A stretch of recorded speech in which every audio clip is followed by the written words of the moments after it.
Hello viewers and welcome to your Wednesday edition of Erongo Talk. My name is Leandria Mowers and today we join you from the very tranquil Walvis Bay waterfront, more specifically the Walvis Bay Yacht Club. Now in today's show, we of course bring you the latest local highlights, which include something from the SPCA Swakopmund's membership drive that took place over the weekend, as well as the Pam Golding potjiekos competition in aid of Have a Heart Swakopmund, as well as something from the fourth ball tournament that also took place over the weekend in Swakopmund. We also bring you something from a Walvis Bay community meeting that ruffled some feathers, especially in Walvis Bay.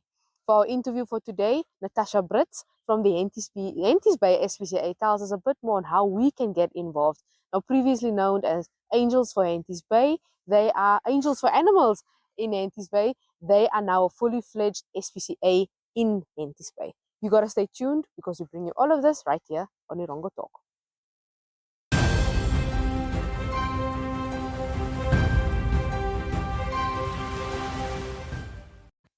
Now, kicking off this week's news highlights, Kobus van Skalkwyk, on behalf of concerned residents of Walvis Bay, says that they reject the misleading and politically charged accusations made by the Independent Patriots for Change on Saturday.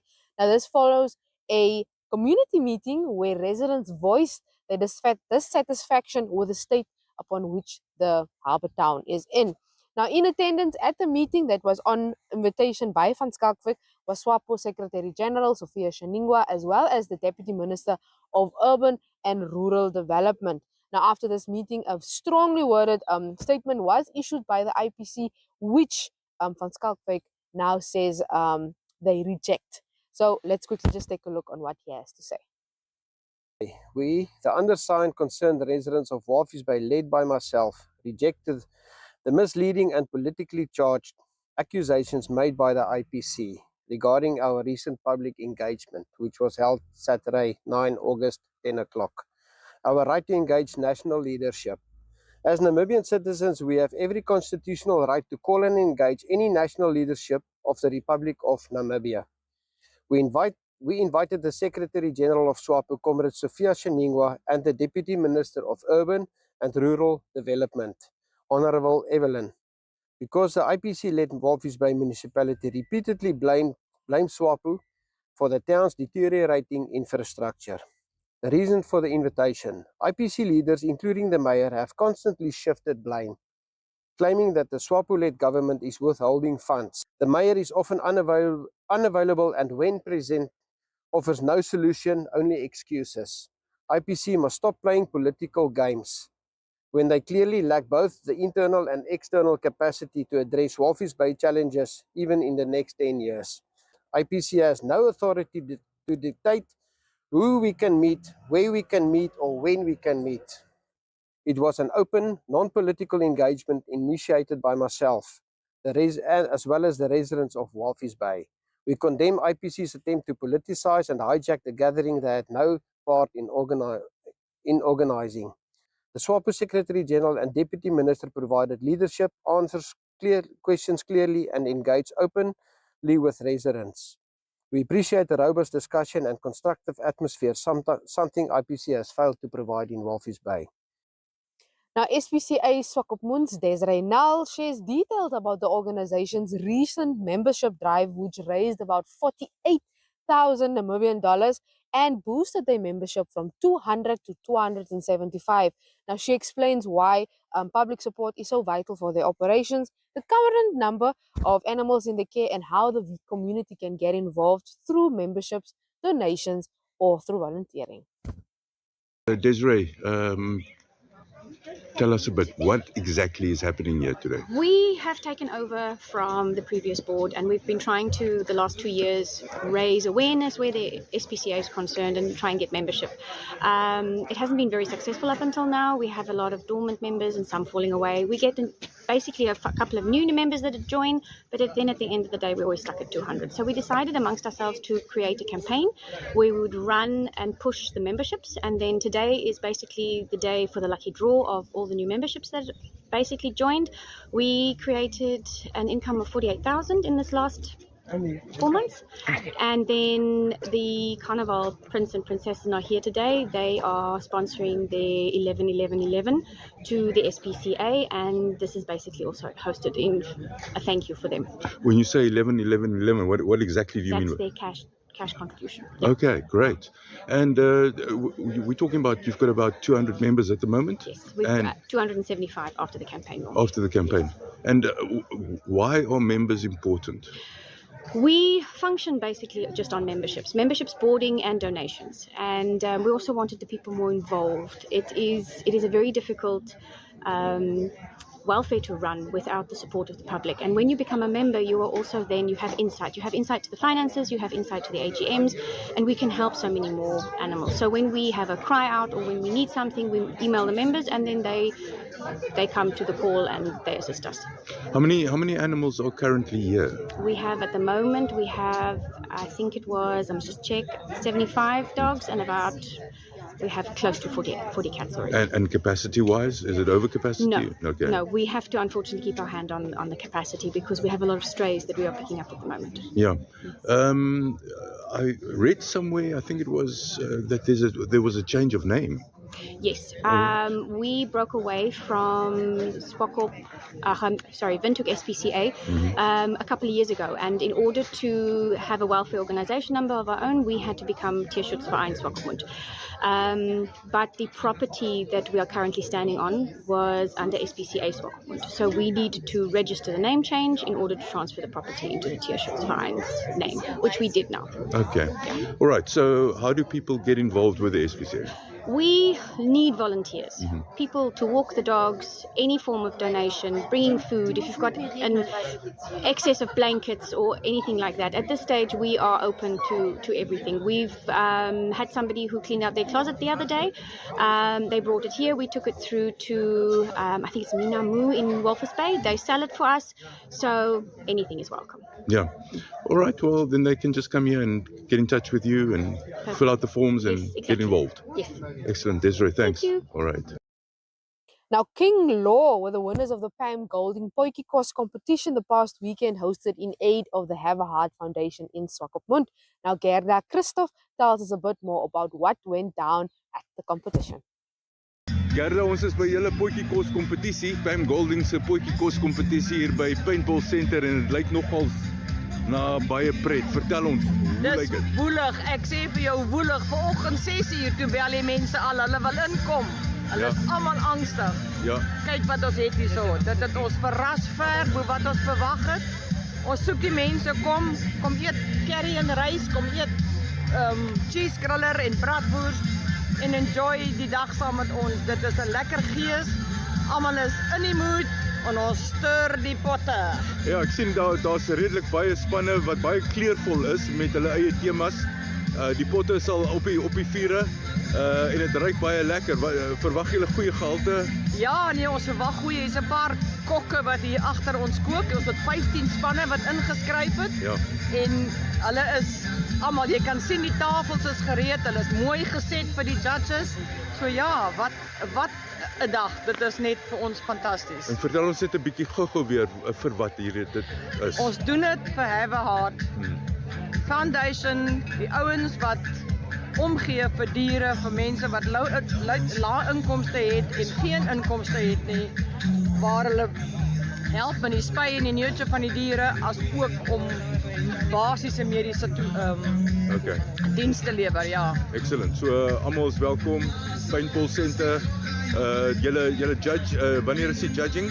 Die judging begin 2:00, okay. So 2:00 moet almal ophou kook, die judges stap al reeds rond, so hier by 2:00 moet hulle ophou stop, ophou kook, en dan vir 3:00, 4:00 gaan die judges die wenners geannounce word, en ons pryse staan reg, ons is reg vir julle, kom enjoy die dag.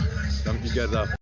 And then Christian Knobloch from the Swakopmund SFC Fistball Club tells us a bit more about the 4th fistball tournament that took place, as well as what went down on the day. Mr. Knobloch, yes. Tell us a bit what's happening here today. Okay, today is the 4th league round or league tournament of the Fistball Association of Namibia. It's being held here at the SFC Sports Ground in Swakopmund. Yeah, and we have another 3 events planned for the rest of the year. So there's another 2 tournaments in Windhoek, and in November another one here in Swakopmund. How many teams are participating today? We've got 9 teams participating in 2 groups. That's the A group, A category. That's sort of the top guns, the good players, our national team players. And then the B category, that's more of a development category where youngsters and a couple of older guys are playing. Yeah. And then we had an under 18 games this morning, and we had 5 teams. All right. Participating. And the clubs is basically just the Windhoek and the coast, or where else? Yes, so Fistball is played at 3 clubs currently in Namibia. That's at the SKW in Windhoek, at the Kern Fistball Club also in Windhoek, and then here at the SFC Sports Club in Swakopmund. Okay.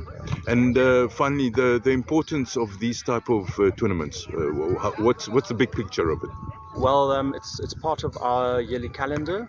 So during the year from February to November, we have about 1 league meeting or tournament a month, just to keep fistball going in the country, and also, have practice games.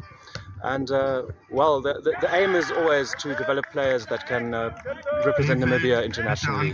Okay. So, and in that regard, we are sending a team to Switzerland next year, under 18 boys team, and maybe also a girls team, depending on how the players develop.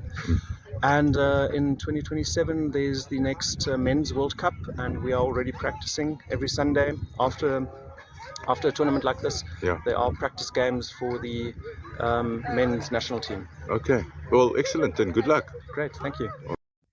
Now, of course, it's Wednesday, which means you can find your Erongo print edition inside the Namibian Sun, the Republican, as well as the Allgemeine Zeitung. And we are here to tell you all about what to expect in our 4-pager. Now, our front page profile features 9-year-old Mila Swiggers, who is making international waves. Now, she recently pocketed the International Child Model of the Year award, and she is heading to New York. Now, we also cover the Have a Heart potjiekos competition, where 70,000 Namibian dollars were raised. Young scientists shining at the Zimbabwe Science Festival. A furniture donation for the Swakopmund schools, and the introduction of our resident columnist for the Erongo print edition. Now, he talks all about the cost of being okay. Now, we also featured Dynasag High School, who secured 2nd place in the ZB7s rugby tournament in South Africa. Now, like I said, grab your Republican, Namibian Sun, or the Allgemeine Zeitung, and inside you'll find the Erongo print edition, or you can just check out our website. That's at www.erongo.com.na.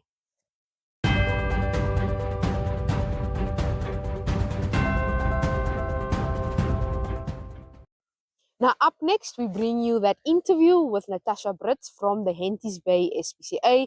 Now, previously, they were known as Angels for Animals in Henties Bay, but they are now a fully fledged SPCA in Henties Bay, and they are taking care of the cats and the dogs on that side of our beautiful coastline. Stay tuned. Natasha, just tell us what's happening here at Henties Bay SPCA. Well, firstly, we are so proud, as we used to be Angel Animals Home, which has done amazing, amazing work over the years. But now that we are an SPCA officially, SPCA Henties Bay, we are learning so many things, making sure that we do everything correctly. It's wonderful because I think people are willing to support us a little bit more, which is really what we need. We have a lot of dogs in the kennels, and actually, first and foremost, the animals that are here are for us to look after, make sure that they've all got food, deworming, vaccinations, and so on. And it's really important for us to get homes for them. You know, it doesn't help if they all live here permanently. But we've noticed, especially at the moment, that our Henties Bay town is in massive need of help for all the animals.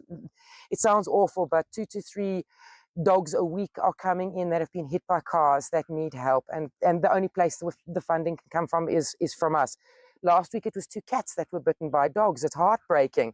And these animals, we don't have a permanent vet in town. So we have to get them to Swakop SPCA, to Swakop vet clinic, yes. for a proper assessment and for help.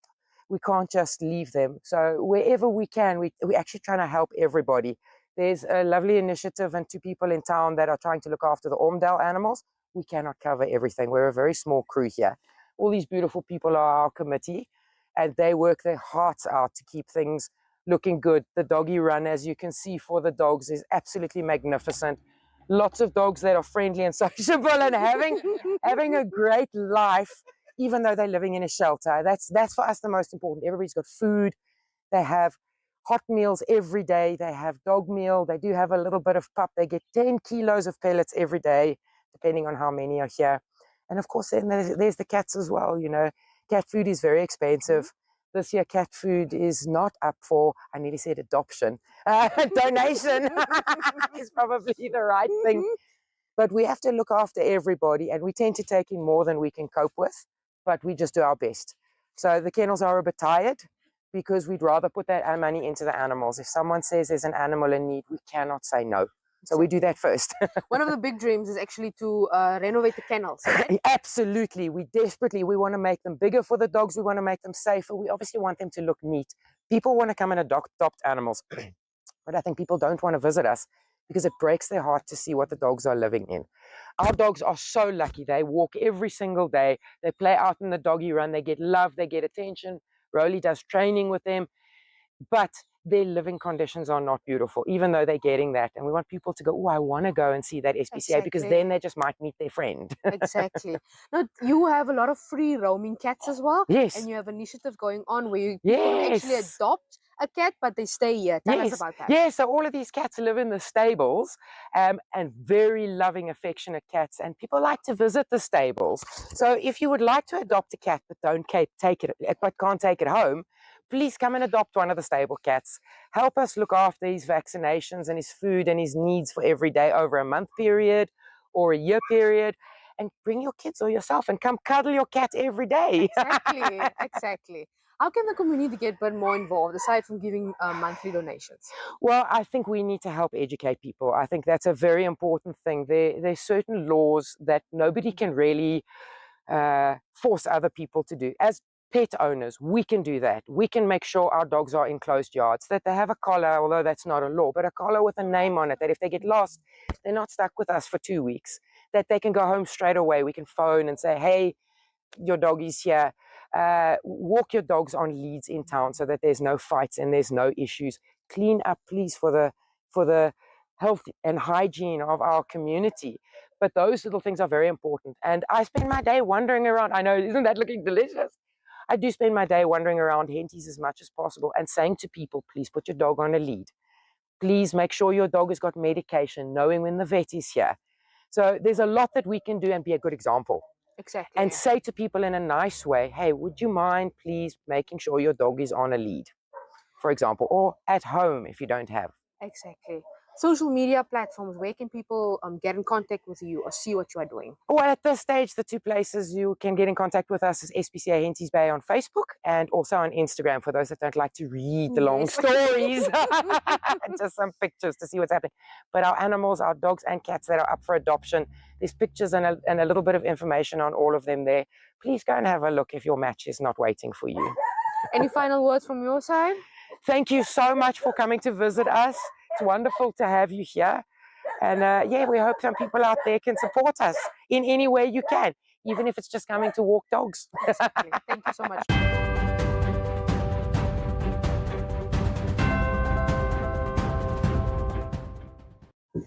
Karel, Henties Bay is besig om reg te maak vir die Henties Bay Visfees 22 en 23 Augustus.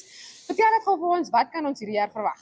En ja, hierdie jaar gaan dit 'n bietjie groter wees. Ons het 'n groter fees beplan. Ons het so 12 Suid-Afrikaanse kunstenaars, groot kunstenaars, wat vir ons gaan optree. So dit gaan vir ons regtig exciting wees. Ek wil amper sê daai naweek. Ons het vir Jonnie Du Plessis wat kom, ons het vir Appel wat kom, ons het vir Gerard Steyn wat kom, ons het vir Elo wat kom. Dis net om 'n klein handjie vol te noem. So daar's regtig baie mense wat baie kunstenaars wat gaan kom hierdie daai naweek. En ons is regtig opgewonde daaroor. Sê vir my, hoe ver is julle nou al met die preparations? Hoe lyk dinge hierdie kant? Organized chaos. Ja, nee, dis lekker chaos. Dis nou net so voor die fees so. Ons het al so 150 stalletjies. So om al daai mense nou plek te gee en seker te maak elke kry sy regte plek en alles. So daai goeders begin nou hierdie week begin realiseer en dit begin nou gebeur. Maar nee, die span en ons het regtig het bietjie koppe gestamp hierdie jaar, maar ons het definitief, ek dink ons het 'n goeie fees wat ons gaan voorlê. 150 stalletjies. Vertel vir ons, wat kan ons kry tussen al hierdie stalletjies? Man, dis van handgemaakte goedjies tot kos, van mense wat braai, mense wat seekos maak, mense wat snaakse goeders doen, mense wat letterlik hulle hele kamper bring en kom bly op die fees en hulle maak dit 'n naweek ding en ek wil amper sê hulle verkoop nie net goed nie, maar hulle geniet die fees by hulle self ook. So ek dink is regtig dit gaan 'n opgewonde naweek wees. Okay, en dan natuurlik, hardloop so 'n bietjie deur die program saam met ons. Wat gebeur die Vrydag, wat gebeur die Saterdag? Okay, die Vrydag het ons groot kunstenaars vir Vrydag is vir Gerard Steyn en ons het vir Nicholas Lou wat ook weer Vrydag gaan optree. Liesel Pieters is ook Vrydag by ons daar. So Vrydag is dit 'n lekker rustiger dag. Die ingang vir Vrydag is $100 vir volwassenes en dan 50 vir kinders. En dan het ons weer hierdie jaar besluit om die ou mense Vrydag is dit verniet. So hulle kan net kom kyk en dan die vermaak geniet en dan die stalletjies loop. Maar dit bietjie rustiger, die rustiger dag is dat hulle ook hulle tyd kry want ek meen dit is 'n ou mens, ons ou mens dorpie, so ons moet na hulle kyk ook. Presies, definitief. En dan die Saterdag is 'n vol dag. Hy begin al 10:00 die oggend. So van 10:00 die oggend af is daar kunstenaars wat sing tot dwars deur vir Appel en vir Elof en vir Jonita op die aand. Die Saterdag is daar rugby ook, so ons gaan die rugby ook uitsaai in die tent. Daar gaan die keuse wees van dat hierdie ene kyk sonder klank en dan een met klank vir die mense wat die klank by die rugby wil hê. So daar gaan vir elke ou die opportunity wees om die fees te geniet. So ja. Is daar weer 'n visvang kompetisie? Daar's weer 'n visvang kompetisie met 'n prys van die hoofprys is R25,000. Lekker. Cash kontant. So dit gaan regtig dis ook opgewonde. Ook net die weerspeel saam daai dit maar ek is doodseker hy sal. Dan Team Flippy join ook vir julle hierdie jaar met 'n run. Yes, ons het 'n run ook die Saterdag. Maar dit gaan lekker opgewonde maak. Ek meen hulle is ook lekker doenig in Namibië, so dis great om hulle aan ons span te hê en ek meen dit gaan net 'n groot sukses wees vandag so. Karel van jou kant af was organiseerder van die Visfees. Wat beteken hierdie fees vir julle dorp? Man, vir Henties is dit 'n baie groot betekenis eintlik want van Junie tot Desember gaan hier nie veel in Henties aan nie. Dis koud. Die mense gaan trek weg en hulle gaan kuier in die binneland waar dit warmer is. So daai naweek vir ons is 'n baie groot inspuiting vir die dorp en ek meen nie net vir ons as spar nie, maar vir die mense, elke ou se klein winkeltjie in Henties. Elke ou het mos sy liefde wat hy wil uitgee en sy tuisgebakte goedjies. So dit gee maar net vir elke ou die geleentheid om 'n bietjie geld te maak daai naweek en ek meen elke bar en almal wat 'n bietjie oop bly. Dis hoekom ons nie tot laat in die aand gaan met die fees nie, is omdat ons die bars ook die geleentheid wil gee om geld te maak. Ek meen hulle is ook daar om geld te maak, ons wil nie hulle geld afvat nie. So dis letterlik vir die dorp, ons doen alles vir die dorp. Boodskap aan die mense daar buite. Die sponsors, baie dankie aan al die sponsors. Ons het regtig ons het 'n paar goeie sponsors hierdie jaar vir Newmeyer en vir Platinum, vir Spur, vir Kickstart. Kickstart het ons baie gehelp met die tente en ons kry die meeste van ons tente van hulle af en hulle het regtig vir ons groot diskant gegee. So baie dankie sê aan hulle en Standard Bank, SeaWorks, Toyota ry ons mense rond. Kukovic Toyota het 'n special wat hulle nou hardloop, so hulle het die karre gebrand. So as jy een van die gebrande karre sien en jy neem 'n foto van hom en jy post hom op Facebook, kan jy 'n hele tank diesel of petrol gratis by hulle wen. So definitief kyk uit vir hulle ry langs die kus en swak op wafels en Henties. So as jy een van daai karre sien, neem 'n selfie saam met hom en post dit definitief op Facebook. So. Wil jy graag die gemeenskap uitnooi? Wel, was baie swak op almal. Ons het 'n shuttle diens ook wat gaan rondry. So as enigiemand die nie wil ry en drink en ry nie, ek meen daar's 'n shuttle wat jy kan bel, ek kan jou kom optel by die huis, jy gaan laai jou weer by die huis af. So jy het eintlik geen rede om nie te wees. Ek meen dit gaan net lekker wees. Daar's tonne pret en daar's 'n kindertent. So die kindertent gaan vermaak word deur Jackie Lou en sy poppekas. So ek meen jou kind is gesort, jy's gesort, ouma is gesort, ouma hoef nie te betaal nie. So daar's regtig geen rede dat jy nie hoef te kom. Enige laaste woorde van jou kant af? Baie dankie vir julle en baie dankie vir julle moeite. And that brings us to the end of today's episode of Erongo Talk, but you're always welcome to check out our socials for some behind the scenes content of what is happening here on Erongo Talk. Catch us, that is every Wednesday and Friday, oneup2.com, or on NTV, that is DSTV channel 285 or GoTV channel 25. Now, for Friday's episode, we bring you a preview on a youth soccer tournament that is taking place there in Soccer Point. So please enjoy the rest of your week. We'll see you again on Friday. Bye-bye.